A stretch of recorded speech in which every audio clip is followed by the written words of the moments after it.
شعور بخشا؟ کس نے تجھے چلنا سکھایا؟ کس نے تجھے بولنا سکھایا؟ کس نے تیری چھاتی میں زور رکھا؟ آج تو کڑیل جوان ہے، آج دولت کے انبار تیرے پاس ہیں، آج تو چودھری ہے، آج تو خان صاحب ہے، آج تو بہت بڑا عالم ہے، آج تو مفتی ہے، آج تو پیر ہے، آج تو منسٹر ہے، آج تو ناظم ہے، آج دنیا تیری باج گزار ہے، آج تیرے دماغ میں وہ قوت رکھ دی گئی کہ دنیا کو تو انگلیوں پہ نچا رہا ہے۔ ذرا پلٹ کے دیکھنا پیچھے، ذرا پیچھے لوٹ کے تو دیکھ، تو چار پائی کے سہارے بھی چلنا نہیں جانتا تھا، پھر تجھے چار پائی سے چلنا سکھایا، پھر تو نے چلنا اور چلتا تھا، دو قدم تو گر پڑتا تھا۔ ذرا ماضی کی طرف پلٹ کے دیکھ، اور تو بھول گیا رب کو جس نے تجھے اتنا کچھ دیا۔ چل ماضی کی طرف پلٹ کے نہیں دیکھنا، مستقبل کی طرف ہی جھانک کے دیکھ لے۔ ایک وقت پھر دوبارہ تیرے اوپر ایسا آئے گا، پھر تیری بولتی بند ہو جائے گی، پھر تیرا چلنا بند ہو جائے گا۔ چار پائی سے لگ گیا، مورے میں تکلیف ہو گئی، تو فالج زدہ ہو گیا۔ سارے گھر والے 4 دن تو بڑی خدمت میں لگے رہے، لیکن انہوں نے اپنے کام بھی تو کرنے تھے، پھر آہستہ آہستہ تجھے اگنور کرنا شروع کر دیا۔ تو بھی اس بات کو سمجھنے لگا۔ پھر وہ وقت بھی آیا کہ تیری چار پائی کو اندر سے اٹھا کے برآمدے میں رکھ دیا کہ بابا کھانستا ہے، بچے جس طرف ہوتے ہیں جراثیم پھیلتے ہیں، اب نوکر تجھے روٹی دینے لگا۔ شام کو بیٹا آتا ہے، 2 لمحے کھڑا ہوتا ہے، پھر اپنے بیڈ روم میں چلا جاتا ہے، تو اس کی صورت کو ترستا رہتا ہے۔ آج تیری زندگی اجیرن بن گئی، پھر تیرے اوپر ایسے حملے بیماریوں کے ہوئے، ایسی تکلیفیں ہوئیں، بول و براز بھی اوپر، لوگ ناک پہ کپڑا رکھ کے تجھے اٹھاتے ہیں۔ اس وقت تو اپنی زندگی سے تنگ آ گیا، تو کہتا ہے ڈاکٹر کو لگا زہر کا ٹیکہ، مجھے موت آ جائے۔ بتا ہم تجھے موت بھی نہ دیتے تو کیا کرتا؟ ہم نے تجھے زندگی دی تھی، یہ ہمارا احسان، اور اب تمہیں موت اگر دیں گے تو یہ بھی ہمارا احسان ہے۔ اگر تو تڑپتا تھا، تیری زندگی جو ہے وہ اجیرن بن چکی تھی، سارے تجھ سے تنگ آ گئے تھے، تیرے بیٹے بھی کہتے دعا کرو اللہ بابے کو پردہ دے دے، سارے تیرے پردہ مانگ رہے تھے، اب بتا کہ ہم تجھے پردہ بھی نہ دیتے تو کیا کرتا؟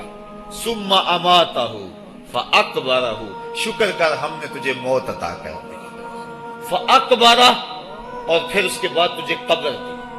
کتا بھی تو مرا تھا، گھسیٹ کے روڑی پہ ڈال دیا، بکری بھی تو مری تھی، گھسیٹ کے روڑی پہ ڈال دیا، تجھے بھی روڑی پہ ڈال دیا جاتا تو کیا تھا؟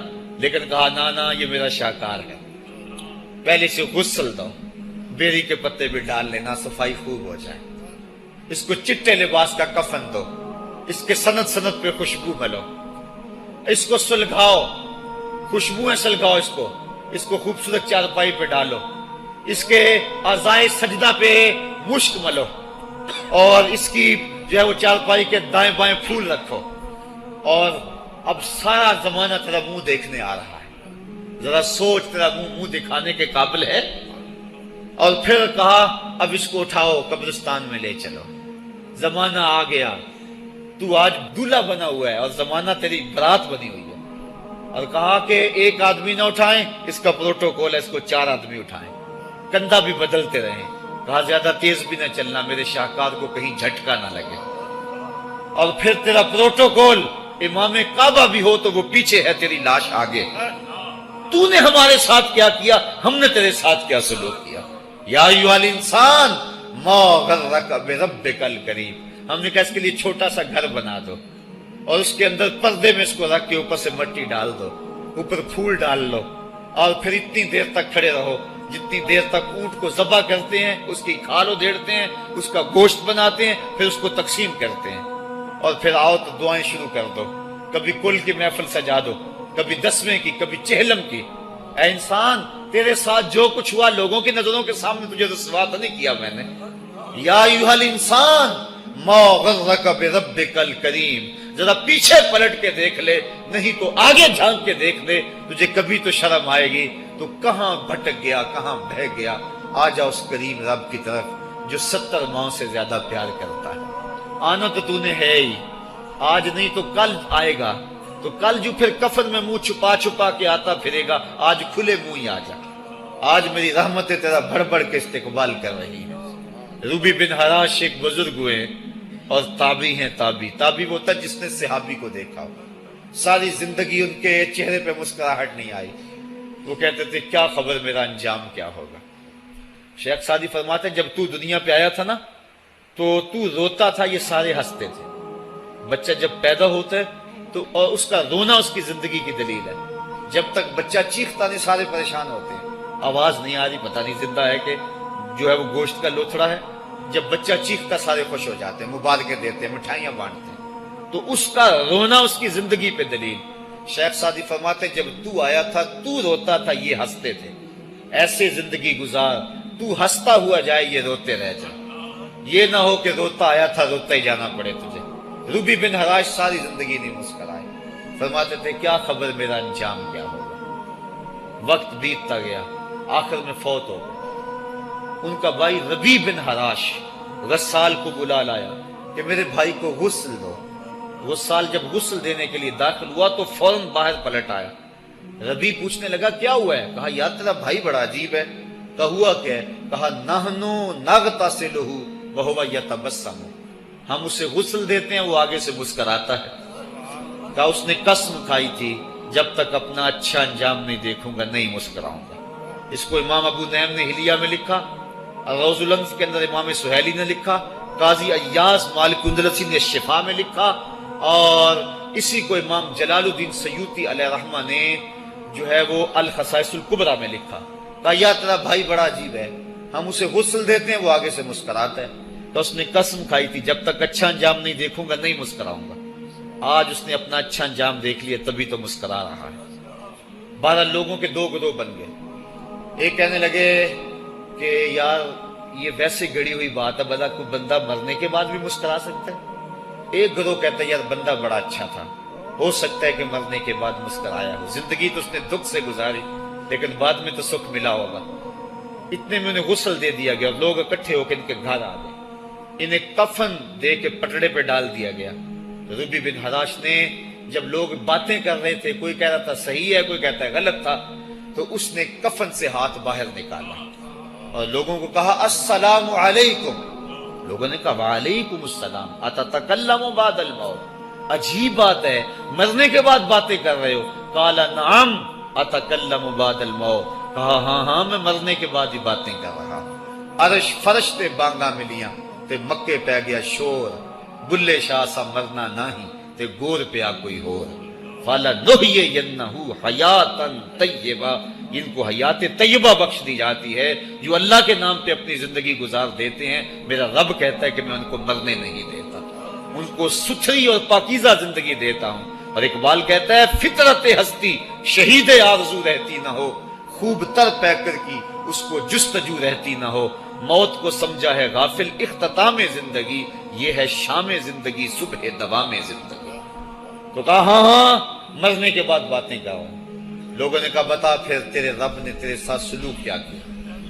تو ربی جو فوت ہو چکا ہے کہتا ہے استقبلنی ربی غیر غضبان واستقبلنی بروح و ریحان۔ کیا پوچھتے ہو، اس کے قدرت والے چہرے پہ کوئی غصہ نہیں تھا، اس نے روح و ریحان کے پھولوں کے ہار میرے گلے میں ڈالے۔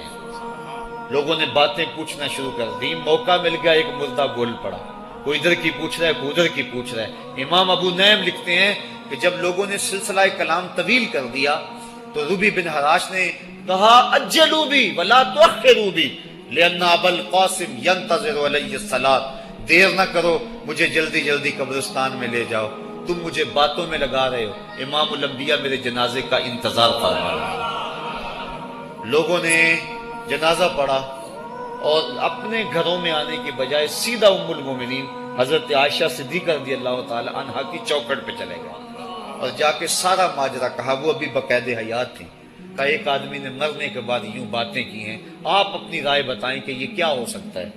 تو ام المومنین رضی اللہ تعالی عنہا نے فرمایا تم کیوں پریشان ہو گئے ہو؟ میرے سرتاج آقا فرما گئے ہیں کانا رجل من امتی یتکلم بعد الموت، میری امت میں ایسے مرد بھی ہوں گے جو مرنے کے بعد باتیں کیا کریں گے۔ تو وہ لوگ جنہوں نے اپنی زندگی اللہ کے نام لگا دی اور اس کے ذکر کے نام لگا دی، وہ مرنے کے بعد بھی ابدی اور سرمدی زندگی پاتے ہیں۔ اور جو لوگ اللہ سے بے بہرہ ہیں، اس کی خشیت سے جن کا سینہ خالی ہے اور دین کا چراغاں جن کے سینے میں نہیں ہے، وہ چلتے پھرتے بھی مردہ ہیں۔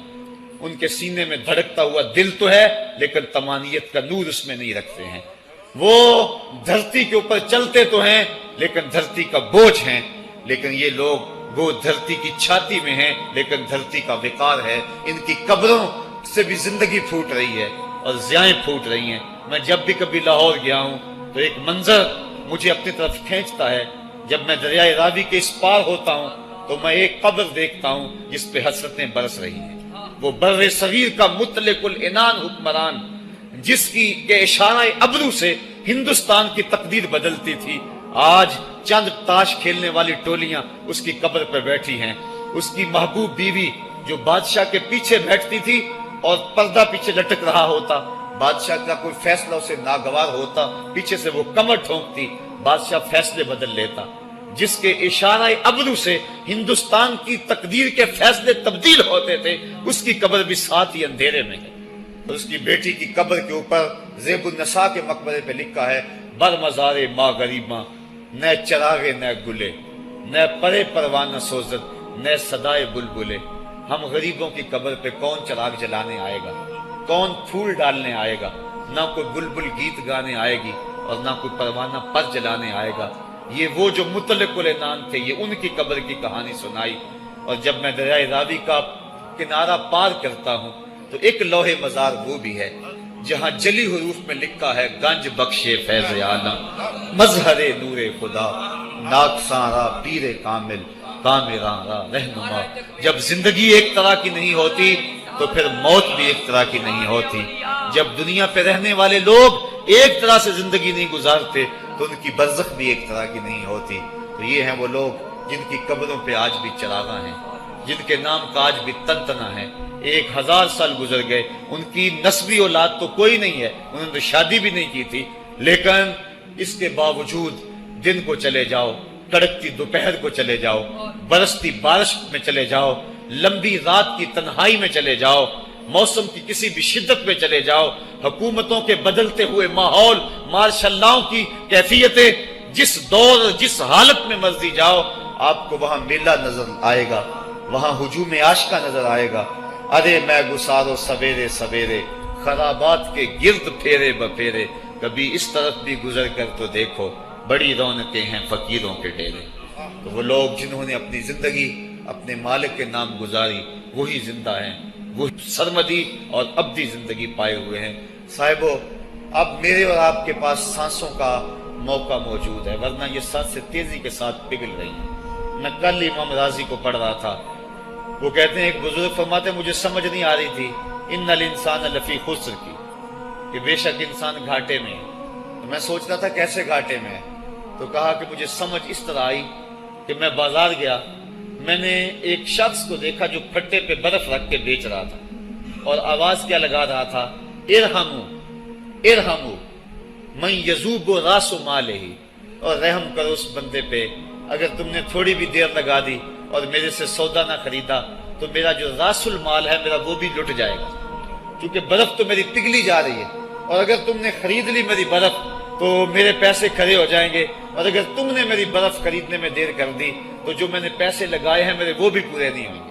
تو وہ کہہ رہا تھا ارحمو من یذوب راس مالہ، وہ کہتے ہیں مجھے ان الانسان لفی خسر کی سمجھ نہیں آ رہی تھی، اس کے اس جملے کو سن کے سمجھ آ گئی کہ انسان جلدی جلدی اپنی سانسوں کو گوا رہا ہے، اسے چاہیے کہ جلدی جلدی ان سانسوں سے کام لے لے، ورنہ یہ سانسوں کی برف پگھل جائے گی اور اس کی یہ پونجی بھی برباد ہو جائے گی۔ تو صاحبو، میں اور آپ لمحہ لمحہ موت کے قریب ہو رہے ہیں، لمحہ لمحہ موت کے قریب ہو گئے۔ آج میں دوپہر کو بیٹھا تھا تو وہ ایک شخص آ کے میاں صاحب کا شعر پڑھنے لگا، دیگر تے دن گیا محمد، اوڑک نو ڈب جانا۔ تو میری نظر چلی کہ میں نے کہا ابھی تو 10 بجے ہوں گے، تو میں نے کہا صبح کے 10 بھی بج گئے ہیں اور پھر 12 بھی بج جانے، پھر ظہر بھی ہوگی، پھر دیگر بھی ہوگی، اور اس کے بعد پھر شام بھی ہو جانی ہے۔ اب ہم دیگر تک تو پہنچ گئے ہیں، اب شام کے تدلکے بھی قریب ہو گئے ہیں، تو یہ دن ڈوب جانا ہے تھوڑی دیر کے بعد۔ یہی مثال ہماری زندگی کی ہے، کوئی دوپہر تک آ گیا ہے، کوئی چاش تک آ گیا ہے، کوئی ظہر تک آ گیا ہے، کوئی عصر تک آ گیا ہے، اور کسی کی زندگی کا سورج بالکل غروب ہونے کے قریب آ گیا ہے۔ صاحبو، پتہ کوئی نہیں کہ ہمارا اگلا قدم کہاں ہے۔ اس سے قبل کہ کوئی حجت باقی نہ رہے، مجھے آپ کو اپنی زندگی پہ نظر ثانی کرنا ہوگی، اپنے گناہوں کا اور اپنی نیکیوں کا حساب لگانا ہوگا۔ ایک ترازو تو کل محشر کے میدان میں لگے گا، ایک ترازو ضمیر کی عدالت میں آج ہی لگانا ہوگا۔ ہمیں دیکھنا ہوگا ہمارے پلے کتنے عمل ہیں اچھے، اور جو اچھے عمل ہیں ان میں خلوص والے کتنے ہیں، لوگوں کے دکھاوے والے کتنے تھے، رب کے لیے کتنے عمل کیے اور لوگوں کے لیے کتنے کیے۔ تو پھر ترازو لگا کے ہم نے اپنے اعمال نامے کو آج ہی تولنا ہے اور وزن کرنا ہے، اور اپنی زندگی کو نیکی کا حسن دینا ہے۔ وقت کٹ رہا ہے، زندگی لمحہ لمحہ موت کے قریب ہو رہی ہے، قبل اس سے کہ کوئی حجت باقی نہ رہے، ہم ہاتھ ملتے رہ جائیں، پچھتاتے رہ جائیں تو کیا فائدہ ہوگا۔ بلکہ میں نے تو پڑھا کتابوں میں، علماء لکھتے ہیں قیامت کے دن تو نیکوکار بھی پچھتائیں گے۔ بدکاروں نے تو پچھتانا ہی پچھتانا ہے، نیکوکار بھی پچھتائیں گے۔ بدکار تو اس لیے پچھتائیں گے انہوں نے اتنے گناہ کیوں کیے، تو نیکوکار کیوں پچھتائیں گے؟ جب وہ اپنے اچھے اعمال کی جزا دیکھیں گے تو وہ پچھتائیں گے، ہائے جو چند لمحے ضائع ہو گئے وہ بھی کیوں ضائع ہو گئے، وہ بھی میں نے کیوں برباد کر دیے، وہ بھی اس راستے پہ ڈالے ہوئے ہوتے۔ تو آج مجھے آپ کو موقع ہے، دیکھیں قبریں، کتنی قبریں جو ہیں وہ ہمارے کتنے ملنے والے، ذرا نظر دوڑائیں نا، آج ہم کتنوں کو کندھوں پہ اٹھا کے قبرستان چھوڑائے ہیں۔ حضرت غوث اعظم رضی اللہ تعالیٰ عنہ فرماتے ہیں، جا کے قبرستانوں میں دیکھو کتنے کتنے حسینوں کی مٹی خراب ہو رہی ہے، جو اپنے بدن پہ ایک چٹکی مٹی نہیں پڑنے دیتے تھے، آج ان کا کفن بھی تار تار ہو گیا ہے۔ جو اپنے کلف لگے کاٹن کو سلوٹ نہیں آنے دیتے تھے، آج ان کے کفن بھی ٹوٹ گئے ہیں اور ہڈیوں کے جوڑ جوڑ الگ ہو گئے۔ تو وقت ہمارے اوپر وہ آنے والا ہے، کسی نے آج تک موت کا انکار نہیں کیا۔ میں نے لوگوں کو خدا کا انکار کرتے دیکھا، آپ نے بھی دیکھا، لیکن کوئی موت کا آج تک انکار کرتا نہیں دیکھا گیا۔ موت اپنا آپ منوا لیتی ہے، میں اور آپ موت کے بتدریج قریب ہو رہے ہیں، ہمارا اٹھنے والا ہر قدم ہمیں موت کے قریب کر رہا ہے۔ تو قبل اس سے کہ وہ وقت آ جائے اور کوئی حجت باقی نہ رہے اور ہم ہاتھ ملتے رہ جائیں، وقت پر کافی ہے ایک قطرہ بھی آب خوش ہنگام کا، جل گیا جب کھیت برسا می تو پھر کس کام کا، پھر تو پچھتاوا ہی ہوگا۔ آج ہم پچھتا لیں تاکہ زندگی میں حسن نیکی کا آ جائے۔ یہ میری آپ سے درد مندانہ اپیل ہے، گزارش ہے، اور میری آپ سے التماس ہے کہ یہ تھوڑی سی زندگی اللہ نے جو مجھے اور آپ کو ودیعت کی ہے، یہ بڑا تھوڑا سا عرصہ ہے، تھوڑا سا موقع ہے۔ یہ دنیا بوائی کا موسم ہے، آخرت کٹائی کا موسم ہے۔ جو بوائی کے موسم کو برباد کر بیٹھا ہے، کٹائی کے موسم میں اس کے ہاتھ کچھ نہیں لگتا۔ تو آج تخم عمل ڈال لیں، آج ایک بیج ڈالیں گے، کل 70 کاٹ لیں گے۔ لیکن اگر آج کچھ نہ کیا، اپنی سانسیں برف کی طرح پگھلا دیں، تو یہ اس شخص کی طرح ہے جو پھٹے پہ رکھ کے برف کہہ رہا ہے کہ میرے اوپر رحم کرو، اگر تم نے میرے سے برف نہ خریدی تو میرا راس المال بھی لٹ جائے گا۔ ہمارا راس المال سانسوں کی صورت میں لٹ رہا ہے۔ اللہ مجھے آپ کو اپنی رحمتوں کا حصار عطا فرمائے۔ وآخر دعوانا ان الحمد للہ رب العالمین۔